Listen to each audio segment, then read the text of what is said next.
Afternoon. Religious texts have always had much philosophical speculation around them. Within that philosophical speculation, questions have arisen, like how do we know there is a basic monotheistic God, one who is all-knowing, all-loving, and all-powerful, since we can't see him? Or why is there evil in the world? My personal favorite philosophical argument within religious texts is the argument against the problem of evil, which is skeptical theism, and how that relates to the book of Job in the Bible. The book of Job is about a man named Job who was a loyal and faithful servant of Christ, who had not done anything wrong. But then all of a sudden his world is turned upside down with devastation. Everything he loves is gone. But Job still ultimately prays God while he is in the midst of suffering, and he learned that everything God is doing is for a reason and that we don't know that reason, but he became okay with it. This plays directly along with skeptical theism. Skeptical theism is an argument against the problem of evil, specifically premise 4.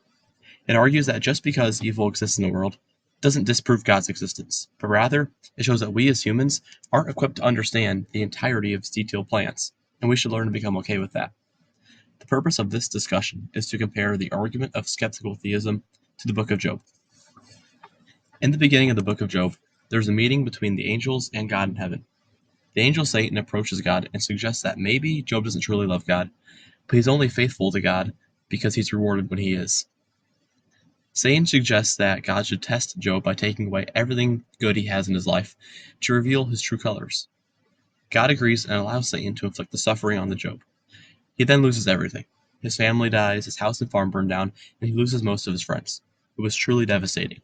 And the worst part is that Job did not deserve it all. God even said so himself.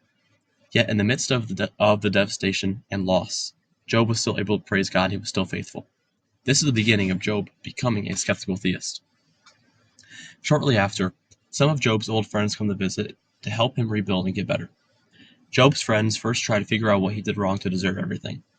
That then caused an emotional roller coaster for Job, and he starts to struggle. Some days he has full faith in God's goodness and wisdom, but then others he doubts it. At his lowest moment, Job even accuses God as being corrupt and demands to speak with him in person. And God delivers. He takes Job on a virtual tour of the universe where he shows Job just how vast and intricate the world really is. He explains everything in detail about the world, things we might notice but we don't comprehend. He knows every detail intimately.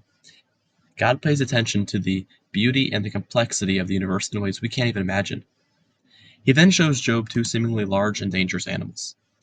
Job gets scared because the animals are intimidating, but the animals are actually friendly and a part of the good in the world. And that is God's whole argument. He has a much larger point of view than us, which gives him wisdom. And that is the reason we need to trust him, because we as humans just can't understand that level of complexity. At the end of the journey, Job finally understood there was a greater meaning behind his suffering, one he didn't know, but he became okay with. The book of Job directly embodies the argument of skeptical theism. Job had suffered a great deal of loss. He had lost everything. Yet in his darkest moment, he had faith in the Lord.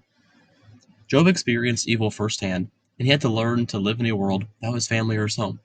And that is really similar to what many people on earth experience today: homelessness and loss of loved ones.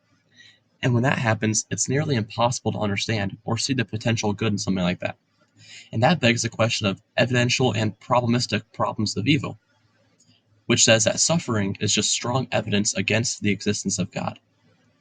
But to a skeptical theist, God knows much more than we do about the relevant facts of our lives, and so we shouldn't be surprised if he had reasons for doing things we can't even perceive.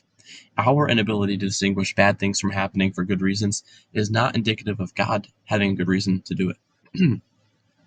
Job didn't know that Satan had asked God to inflict suffering on him, and likewise he didn't know the reason behind God inflicting the pain. But he did know it was for a greater good. He might not have understood it, but he became content with it. There are many examples of skeptical theism out there, but each story has the same meaning. It is okay that we don't know everything in this world, because he does.